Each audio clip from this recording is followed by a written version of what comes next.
The next question is, if CAT doesn't go as planned, what should be my backup options or next steps? Very good question. I actually like it. I think many times when people are young, they don't look at backups. They only look at one option and they don't want backups. I don't think that is a good attitude to have in life. You should always have backups. So one thing I would actually recommend you to do is apply to all the examinations. Even if you don't want to join some of the institutes, I would still recommend you to apply for those exams. I know that applying to exams costs money. It costs decent amount of money. I understand that.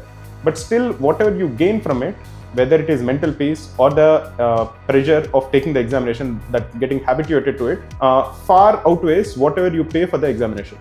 So I would definitely recommend you to apply to all the examinations. Apply to XAT, SNAP, NMAT, all of these exams apply and try to give your best shot. Because the more exams you take, the better your exam taking ability will be. That is the first step. Second thing is, you will also have some mental peace. On the day of the examination, you will not be super burdened that, okay, CAT is my only examination. That will ensure that you might not perform to the best of your abilities if you're just putting unnecessary pressure on yourself.